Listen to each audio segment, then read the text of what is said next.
안녕하세요, 구독자 여러분. 구독과 좋아요는 채널 운영에 큰 힘이 됩니다. 안녕하세요. 저는 서울의 한 대학병원에서 간호사로 근무 중인 33살 여성입니다. 현재는 출산한 지 얼마 되지 않아 휴직 중에 있고요. 아이를 돌보며 예전 일이 생각나 이렇게 글을 쓰게 되었어요. 사실 작년에 정말 드라마에서나 나올 법한 일을 겪었거든요. 어떤 사연인지 궁금해하실 것 같아 바로 사연 시작하겠습니다. 저는 어려서 부모님이 이혼하셨어요. 언젠지 정확히는 기억나지 않지만 아마도 초등학교 입학 전인 것 같습니다. 그 뒤로는 엄마와 단둘이 살았는데 저를 짐짝 취급하셨고, 그래서 늘 눈칫밥을 먹으며 외할머니의 보살핌으로 어렵사리 생활했습니다. 그런데 중학교 때 할머니마저 돌아가시면서 저는 철저하게 홀로 지내게 되었어요. 그렇게 지내길 몇 개월, 집에서 여느 때처럼 홀로 공부하고 있는데 엄마한테 전화가 왔습니다. 야, 정윤서, 너 집이야? 네, 집이에요. 무슨 일 있으세요? 네가 올해 중학교 2학년인가? 네, 그렇죠. 엄마는 제 나이도 모르세요? 야, 이년아, 모를 수도 있지. 그나저나 넌 독립 안 하냐? 이 나이에 무슨 독립이에요, 갑자기. 제가 독립하길 바라세요?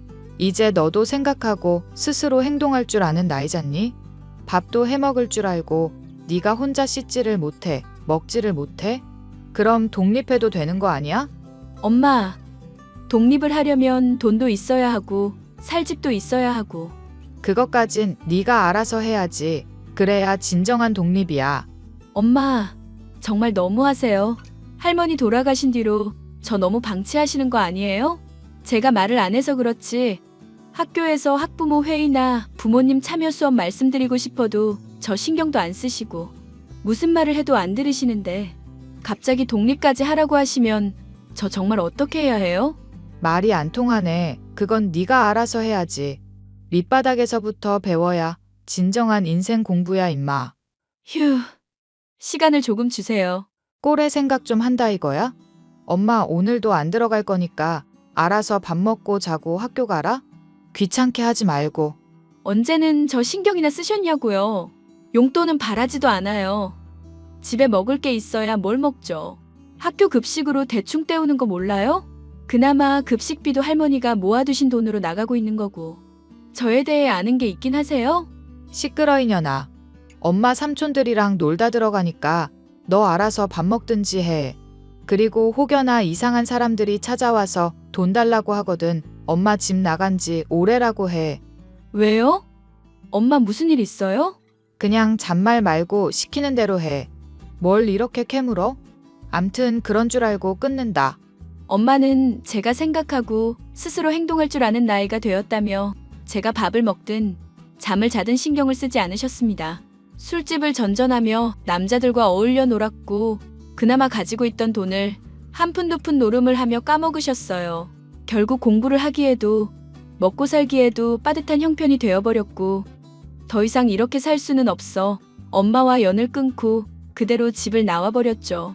아무 연고도 없는 서울로 무작정 올라와 숙식이 가능한 식당에서 일을 시작했고 어렵사리 돈을 모아 고시원 원룸으로 조금씩 집을 넓혀가며 생활하기 시작했어요. 하루에 3만 원 벌기도 힘들었던 게 조금씩 금액도 커지고 악착같이 모으니 제법 돈이 되더라고요. 학업의 뜻이 있었지만 상황 때문에 여의치 않았고 더 늦기 전에 공부라는 걸 해보고 싶어 검정고시를 봤습니다. 그동안 모아둔 돈으로 큰 마음 먹고 학원도 끊고 인터넷 강의도 듣고 잠자는 시간 아껴가며 공부에 전념했어요.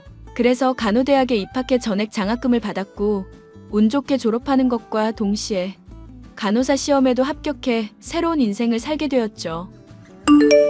윤서야, 요즘 대학병원에서 근무한다며? 나는 그냥 개인 병원 들어왔어. 규모가 커서 그런지 정신이 하나도 없다. 아직 막내라서 그렇기도 하고 외울 건 왜 이렇게 많은지. 학교랑은 비교가 안 돼. 그래도 할만한가 보다? 힘들다는 말은 안 하네.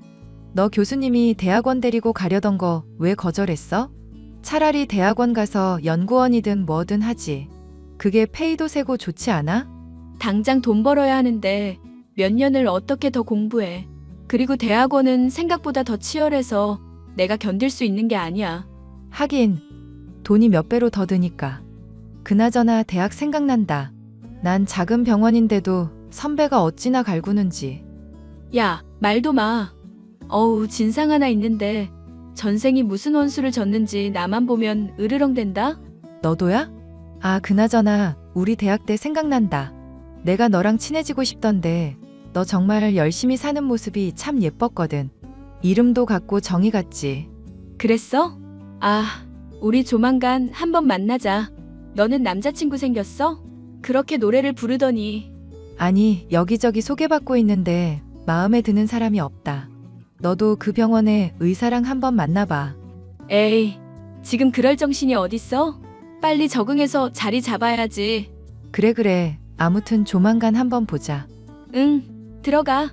일을 처음 시작하면서 어색하기도 하고 많이 서툴렀는데 대학 때 친했던 친구와 넋두리도 하고 가끔 만나 맥주 한 잔씩 하면서 그렇게 힘든 시간을 견뎌냈습니다.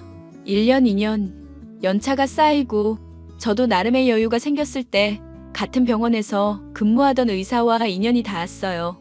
동료 간호사의 소개로 만났고 가볍게 한두 번 차 한잔하던 사이에서 서로에게 호감이 생겨 미래를 약속한 사이가 되었죠. 그게 지금의 남편이고 제 남편은 한없이 다정하고 저를 이해해주는 사람이었어요. 첫인사를 드리러 간 날 저의 모든 것을 말씀드렸고 거부감이 들거나 싫어하실 줄 알았지만 시부모님은 되려 그런 저를 감싸 안아주시며 그동안 얼마나 힘들게 살았냐며 다독여 주셨습니다. 저를 며느리가 아니라 친딸 그 이상으로 대우해 주셨고 그렇게 차근차근 결혼 준비를 해나가게 되었죠. 그러던 어느 날 제가 쉬는 날 시어머니와 백화점도 둘러보며 점심을 먹고 근처 카페에서 커피 한 잔을 하던 때였죠. 잠시 망설이시더니 돈 봉투를 건네주시며 어렵게 말씀을 하시더라고요. 어머니, 이게 뭐예요? 내가 너한테 해줄 게 뭐가 있을까 생각하다가 딸이 시집 갈 때 보통 비상금 쥐어준다길래 내가 조금이나마 준비해둔 거야. 네, 이게 뭔데요? 헉, 어머니 이 큰 돈을 어쩌시려고요? 어쩌긴 내가 갑작스레 말해서 미안하지만 그 돈 비상금으로 갖고 있어라. 자고로 여자가 살림을 하다 보면 남편 눈치 없이 내 마음대로 쓸 수 있는 뒷돈 정도는 갖고 있어야 해. 아니, 그래도 그렇죠. 어떻게 이렇게 큰 돈을 받아요? 저 이거 못 받아요. 다시 넣어두세요. 그러지 말고 받아줘. 결혼 준비하면서 힘든 것도 있을 텐데 사고 싶은 거 있으면 눈치 보지 말고 사고 여윳돈으로 갖고 있어.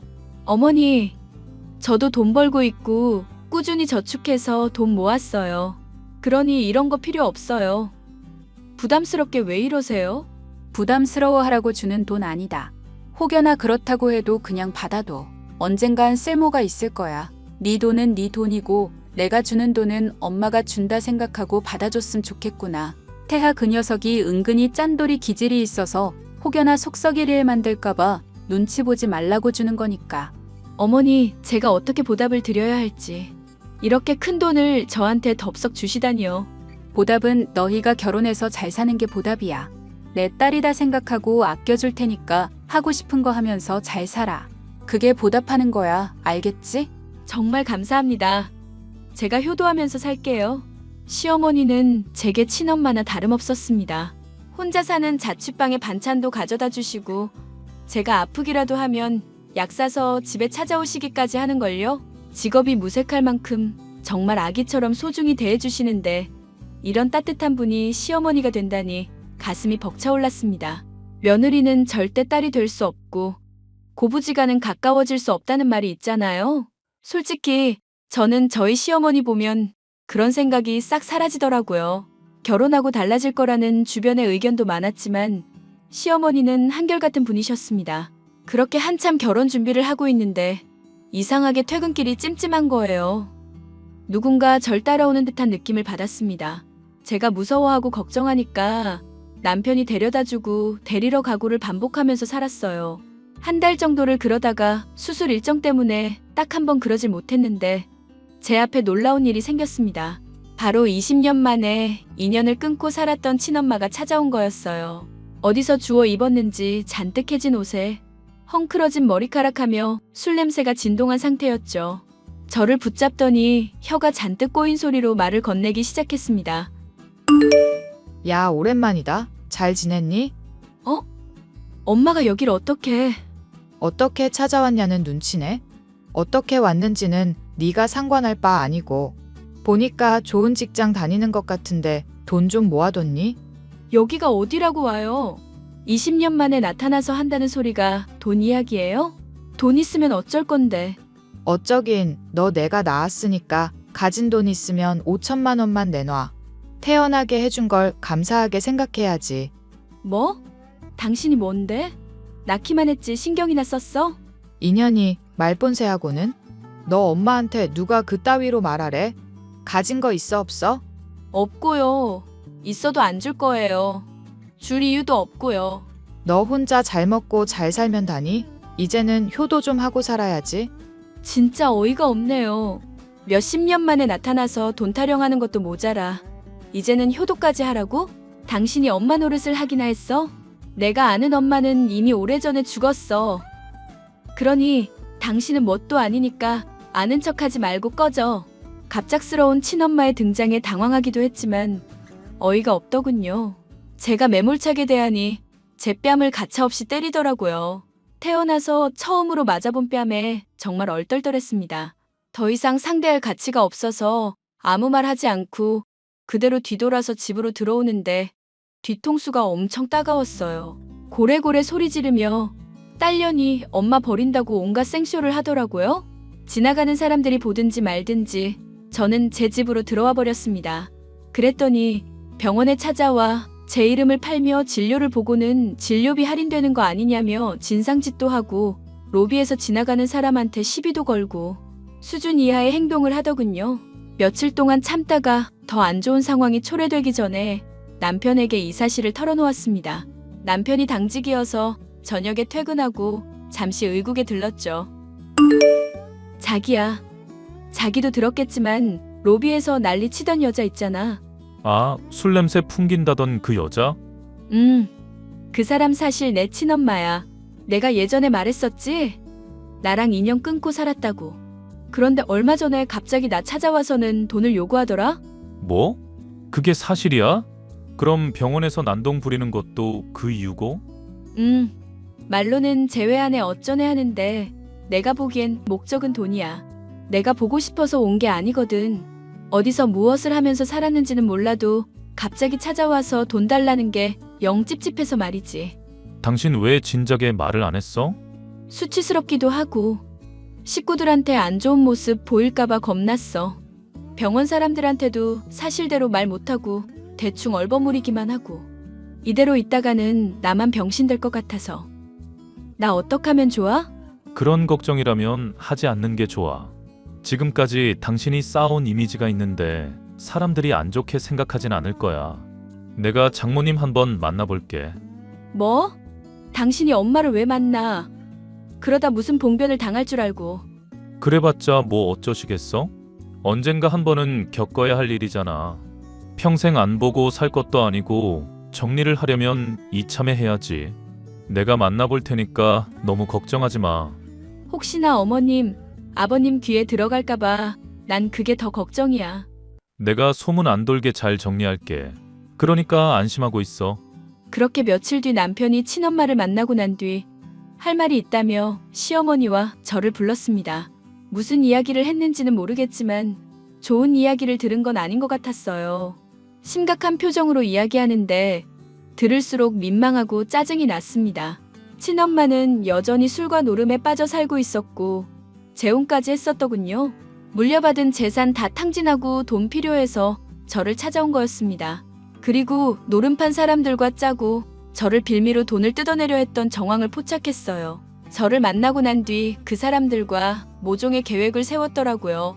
어떻게 해서든 돈을 마련하기 위해서요. 남편이 친엄마의 뒷조사를 하면서 미리 알았으니 망정이지. 아무것도 모르고 당할 뻔했습니다. 남편과 시어머니는 부들부들 떠는 제 손을 잡아주며 말했죠. 장모님 만났는데 자기가 말한 대로더라. 나한테도 돈을 요구하시더라고. 뭐? 엄마가? 아 진짜. 어떻게 끊어내지? 내가 정말 면목이 없다. 애초에 돈 노리고 접근한 분이니까 크게 신경 쓸 건 없어. 당신한테 해코지만 안 하면 되는 거야. 엄마라고 부르기도 아까워. 내가 왜 그런 사람한테서 태어났는지 하늘이 원망스러울 정도야. 답이 없다. 답이. 세아가, 이렇게 된 이상 어쩔 수 없어. 우린 이미 가족이다. 어차피 같이 헤쳐나가야 할 일이야. 무슨 일이 있어도 마음 단단히 먹어. 내 어머니. 내가 지켜줄 테니까 너무 걱정하지 마. 원하면 김 기사님한테 부탁드려서 경호원이라도 붙여줄게. 그리고 우선 병간에서 며칠 쉬어. 그래라. 너 지금 많이 지쳐 보인다. 얼마나 마음고생을 했으면. 츠츠. 우리가 모든 걸 안 이상 너는 기죽을 필요도 없고 떳떳하게 너 할 일을 해. 네, 그럴게요, 어머니. 20년 만에 나타나서는 저도 당황스럽고 어이없지만 어머니랑 태아 씨 있어서 얼마나 든든한지 몰라요. 그렇게 생각해주니 내가 오히려 고맙구나. 필요하면 너희 시아버지한테 이야기해서 휴직 처리해줄 테니까 걱정하지 말고 푹 쉬어. 네. 저는 든든한 두 사람 덕분에 걱정을 한시름 놓을 수 있었어요. 가족 같지도 않은 친엄마라는 사람 때문에 스트레스가 이만저만 아니었는데 마음이라도 든든하니 한시름 놓겠더라고요. 그런데 말입니다. 얼마 후 잠시 숨을 돌리는데 아니나 다를까 친엄마가 연락을 해오더군요. 미친 듯이 보내는 메시지에 휴대폰을 던져버리고 싶은 충동이 강하게 들었습니다. 야, 생각은 해봤어? 너 돈 없는 거 아니지? 얼마 전에 네 남편 찾아왔더라? 보니까 있는 집 자식 같던데 잔말 말고 지금 당장 5천 보내. 내가 왜 돈을 보내야 하는데요? 아직도 정신 못 차리셨죠? 계속 이러시면 경찰에 신고할게요. 신고? 까짓것 해봐. 내가 협박을 했니? 뭘 했니? 낳아준 값 받겠다는데 내 권리 찾지도 못해? 권리요? 웃기는 소리 하네. 한번 해볼 테면 해보세요. 너 내가 하라는 대로 안 하면 정말 큰 코 다치는 수가 있다? 내가 어두운 사람들을 좀 알거든. 태어나게 해준 게 어딘데 은혜도 모르는 뻔뻔한 년아. 답답하네요. 벽에다 이야기하는 것도 아니고 이쯤 됐으면 알아들으세요. 더 이상 연락하지 마시고요. 뭐? 네가 이렇게 잘 살 수 있던 것도 다 내 덕인 거 몰라? 네 그 반반한 얼굴로 있는 집 자식 꼬셔서 결혼하는 것도 다 내 덕이라고. 20년 동안 뭐 하고 사는지도 몰랐는데 미안하다는 말 한마디라도 했으면 내가 이러지도 않아요. 어디서 뻔뻔하게 엄마 타령을 해요? 아, 미안하다 미안해. 이제 됐지? 그러니까 5천만 원 보내라. 필요 없거든요. 연락 차단하겠습니다. 이래서 딸년 키워봤자 소용없다니깐. 결혼하더니 출가회인이라 이거냐? 키워준 은혜를 알면 엄마한테 집 한 채는 해줘야지. 이 싹수 노란 년. 한 번만 더 이런 식으로 연락하면 진짜 싹수 노란 게 뭔지 똑똑히 보여줄게요. 뭐? 인연이? 진작에 나타나서 미안하다 한마디만 했어도 엄마 취급을 해줬을 거예요. 더 이상 할 말 없으니까 꺼져요. 매섭게 쏴붙이니 이상하다 싶을 정도로 며칠 동안 연락 없이 잠잠하더라고요. 2주 정도의 시간이 흐르고 제가 병가를 내고 집에서 쉬고 있었습니다. 장을 보러 외출을 하고 왔는데 글쎄 집이 난장판이 되어 있는 겁니다. 누군가 침입한 흔적도 있었고요. 놀란 마음을 가다듬고 집 밖으로 나가 경찰에 신고하려는데 머리에 큰 충격을 받고 그대로 정신을 잃고 말았죠. 얼마의 시간이 흘렀는지도 모르는 시점에 눈을 떠보니 웬 창고에 묶여 있더라고요. 인기척이 나자 친엄마와 남자 몇 명이 제가 있는 곳으로 들어왔습니다. 비몽사몽인 저에게 말을 건네더군요. 이제야 정신이 좀 드니? 여기가 어디예요? 지금 이게 뭐 하는 짓이냐고요. 보면 모르니? 창고잖아. 그러게 내 말 좀 듣지 그랬어. 너 결혼할 남자 아주 대단한 집안이던데? 병원장 아들이라니 역시 내가 딸 하나는 잘 낳았어. 그 사람한테 손 하나 까딱하면 내가 당신 죽여버릴 거야. 죽일 수는 있고 두 손 두 발 다 묶였는데 네가 무슨 수로 나를 죽인다 그래? 이거 당장 안 풀어? 당신 이거 엄연히 범죄야. 납치에 감금해. 엄마가 자식 훈육 좀 한다는데 뭐가 범죄야? 말 조심해. 진짜 당신은 미쳐도 한참 미쳤어. 적어도 날 딸이라고 생각하면 이런 행동을 하는 건 아니지. 뭐가 어때서? 네 남편한테 연락해놨으니까 곧 올 거야. 뭐? 네 몸값이 꽤나 비싸.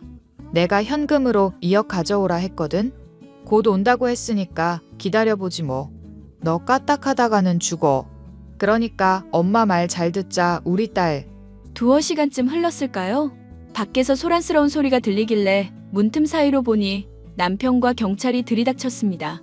사실 이런 상황이 있을 거라고 예상하고 목걸이에 위치 추적 장치를 달아놨거든요. 남편은 진작에 제 위치를 알고 있었을 테고 때맞춰 친엄마가 연락을 하니 이때다 싶어 들이닥친 겁니다. 경찰들이 많은 쪽수로 들이미니 이러지도 저러지도 못하고 금방 잡혀버리더라고요. 경찰에게 붙잡혀 끌려가는 와중에도 친엄마는 당당하게 소리쳤습니다. 결국 친엄마는 폭행 및 감금죄, 주거침입죄, 협박죄, 사기죄, 상해죄 등 온갖 죄목으로 재판받게 되었어요. 이미 노름판을 전전하며 지명수배를 당한 탓에 합의고 뭐고 바로 재판에 넘겨졌죠. 재판장에서 친엄마는 자신의 억울함을 호소하며 난리를 쳤습니다. 그러고는 이게 다 저 때문이라며 저를 향해 비난 섞인 말을 해댔죠. 내가 왜 이렇게 살았는데 내가 무슨 죄가 있다고. 죄가 없어? 당신이 존재하는 것 자체가 죄야. 싹수 노란 게 뭔지 보여준다고 했지? 나 낳아줘서 고마워요. 이제 다시는 보지 말자. 너 인연. 내가 널 어떻게 낳았는데 이 엄마를 버려? 버리긴? 20년 전에 이미 날 버린 건 엄마야. 그러니 더 이상 아쉬운 소리 하지 마. 너 따위를 낳는 게 아니었어. 잘난 집에 시집 가면서 이 엄마 하나 못 건사해. 네가 사람이야? 그러는 그쪽은 사람이세요? 신성한 재판장에서 진상 피우지 말고 죗값이나 달게 받으세요. 나 알코올 중독자야. 정신도 온전치 않은데 내가 엄마로서 널 훈육한 거지. 이게 뭐라고 재판까지 받아야 해? 듣자 하니 못 들어주겠네. 이봐요. 적어도 엄마면 새끼 걱정은 해야지. 알코올 중독? 어따 대고 말도 안 되는 핑계를 대고 있어? 알코올 중독이면 납치하고 돈 뜯어내도 되는 거야? 이봐요 아줌마. 내 딸한테 내가 훈육한다는데 아줌마가 뭔데 참견이야? 말을 바로 하세요. 아줌마 아니고 윤서 시어머니입니다. 그리고 시어머니이기 전에 내 딸로 받아들였어요. 당신 같은 사람은 엄마 자격도 없어. 더 이상 자식 힘들게 하지 말고 지은 죗값 달게 받을 생각이나 해요. 더 할 말 없습니다. 소란 피워서 죄송하고요. 엄마라고 부르는 것도 이제 마지막이네요. 그럼 부디 잘 사세요.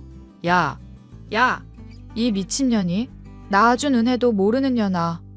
야, 친엄마는 자신이 심신미약자라고 주장하면서 어떻게든 감형받으려고 애썼는데 제가 가지고 있던 모든 증거를 제출하니 빼도 박도 못하고 실형을 면치 못하게 되었습니다. 친엄마는 중형인 10년을 선고받고 구치소에 수감되었어요. 그리고 교도소에 수감되면서 알코올 중독 치료도 병행하게 되었습니다. 친엄마가 나중에라도 찾아오지 못하게 주소지 열람 제한, 접근 금지, 통신 제한 신청을 걸어버렸어요. 앞으로 몇 년을 더 살지는 모르겠지만 제 인생에서 엄마에 대한 흔적 자체를 지워버리고 싶었습니다. 그렇게 한바탕 소란이 잦아들고 저는 많은 사람들의 축하 속에 행복한 결혼식을 올렸어요. 허니문 베이비로 임신했고 현재 쌍둥이 출산해서 열심히 육아 중에 있습니다. 어머니, 오늘 아이들 사진이에요. 매번 이렇게 안 보내줘도 되는데. 코로나만 아니었어도 우리 강아지들 보러 가는 건데. 저도 어머니 뵈러 가야 하는데요. 어제 애들 접종하러 병원 다녀온 게 유일한 제 외출이었어요. 요즘 시국이 그러니까 서로 조심해야 한다. 이렇게 사진으로 봐도 예쁜데 실제로 보면 얼마나 귀여울꼬.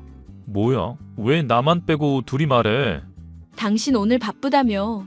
어머니한테 아기들 사진 보내드리고 이런저런 이야기하고 있었어. 안 그래도 못 보는데 이렇게라도 봐야지. 얼마나 귀엽니? 세아가 많이 피곤하지? 어차피 해야 할 일인걸요. 그래도 마음은 편해요. 애들 낳기 전에 일이 해결돼서 망정이지. 아니었으면 저 진짜 죽었을지도 몰라요. 예끼, 죽는다는 소리 함부로 하는 거 아니야. 이제 내가 엄마다 생각하고 잘 챙겨줄 테니까 앞으로 걱정하지 말고 아가들이랑 잘 지내보자. 자기야, 나도 잘할게. 오늘 급한 일정 다 끝냈으니까 일찍 들어갈게. 먹고 싶은 거 없어? 몸보신하게 삼계탕 같은 거 사 먹여. 아무렴 어때요? 전 어머님이 해주신 밥이 제일 맛나는걸요? 호호 그러니? 코로나 좀 나아지면 내가 맨날 가서 해줄게. 제 기막힌 사연 어떠셨나요? 정말 드라마에서나 나올 법한 일 아닌가요? 자식이나 부모나 서로의 거울이라고 하는데 태어날 아이에게 좋은 부모가 되었으면 좋겠습니다. 절대로 자식을 저버리는 부모는 되지 않을 거예요.